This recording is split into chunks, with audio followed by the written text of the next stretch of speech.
Ablakwa ababontene abekanse me na menimu kasa de ensem na wo ka no enti president Nana Addo Akufo-Addo edi nasi mirika e de achopa e koma eya Ablakwa na nsem ben e na Ablakwa e kai na beja tum say Ablakwa e kan kofo 5 na president Nana Addo Akufo-Addo a frɛ wo mo say omma metena eye operation recover all loot nsem so say no mo recover eye nioma NPP for any some NDC members a looty e de free Ghanaians e ho enra Ablakwa be ka che Ghana for say omanya report asine enra no omanya report bako 700 a chese ombedi hu dwuma na abusia 700 na obeka ne nachi no president Nana Addo Akufo-Addo edimirika de nim hantwo ene esun ekopa eya Ablakwa acho say sa report ne de chese omonja hu achiri ye enye sa de a Ghana obi abedem we ensema president Nana Addo Akufo-Addo eka enra ewo eye Metro TV so ena Ablakwa echire mu say kofo bebre eka say an report no na say organization no mate no enye adwuma but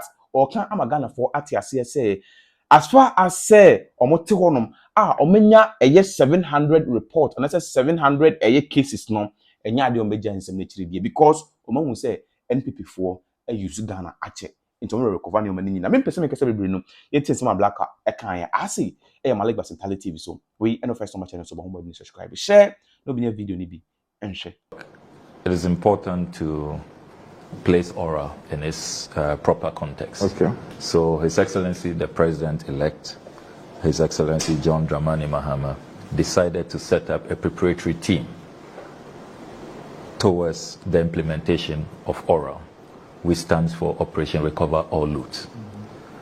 You will recall that during the campaign, President Mahama rolled out a raft of anti-corruption measures. A key plank was Aura, but within the gamut of anti-corruption initiatives he will be implementing is also constitutional reform. He has talked about the need to strengthen Parliament so that it can carry out its oversight. He has never been a fan of this majority of ministers coming from Parliament. He takes the view that it weakens Parliament. It doesn't free parliamentarians to really be independent to carry out their oversight. So it's one of the reforms he is proposing. He is also proposing, as Ghanaians are aware, the need for the long-standing public officials code of conduct to finally be approved and brought into fusion.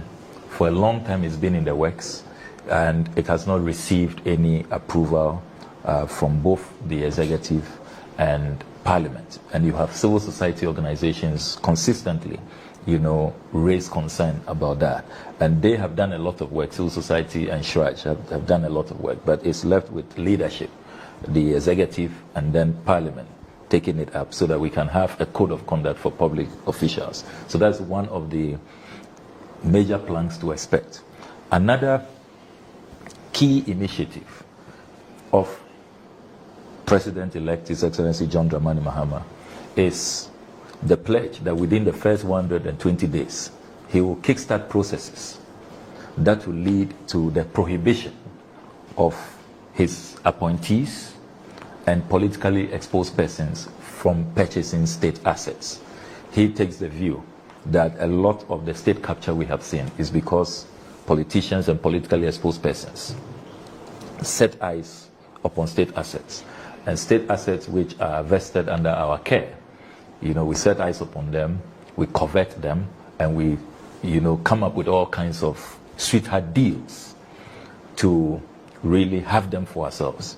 And research has shown that if you take out the politicians and politically exposed persons, more than 80% of this, sale of state assets, sometimes under all kinds of guises, that we are doing redevelopment, we are doing redesigning and all of that, we are divesting, it has all kinds of names, that whole practice, which has been a canker, that is really robbing this country of prized assets, is going to stop once and for all. So the President-elect has all of these raft of anti-corruption measures to deal with this hydra-headed challenge of corruption, which is a mass murderer, which is denying the Ghanaian people resources for development. And so, as a preparatory step in transition, he decided to set up this preparatory team, the oral team, and he identified 5 Ghanaians, which we are really humbled that he selected as the confidence that he has reposed in us. You have the Venerable Daniel Domlevo, the former Auditor General of the Ghana Audit Service, who was hounded out. Rather unfortunately, the Supreme Court has held that you should never have done that. That what you did to Daniel Domlevo was totally your government. Was high-handed, was capricious, and you should never have engaged in that. Then you have COP Kofi Boakye, a respected and distinguished, senior police official who is really, it remains a mystery how he never became IGP. He was and the lawyer. One of the most sought after. He's also a senior lawyer. You do know that in 2008, when he graduated from law school, he was the best graduating law student, receiving the Saba Prize. Then you also have the distinguished Raymond Acha, the ace investigative journalist. And then you have the activist and lawyer Martin Pebu, and my humble self as the chief servant of the committee. We have started work in earnest. We have rolled out our interactive platforms.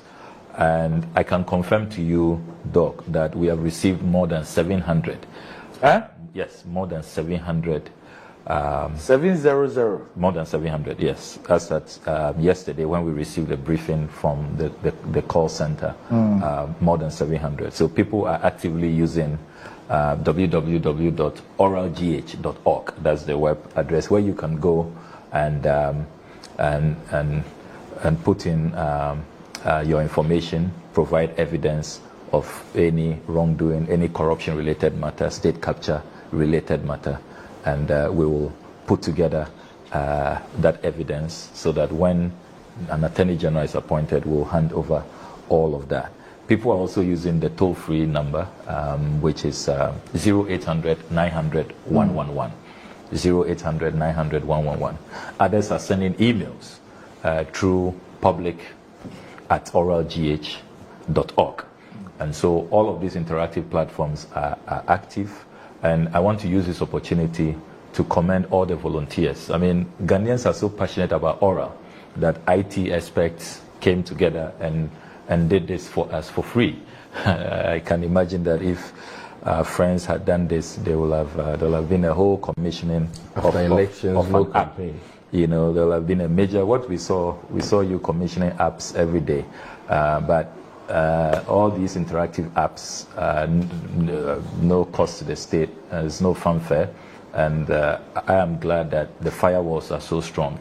It is quite strange also that the IT guys tell us that on a daily basis, some people are trying to attack, the website. Hackers want to bring it down. But so far, it's been resilient. And I commend the IT volunteers for what they have done.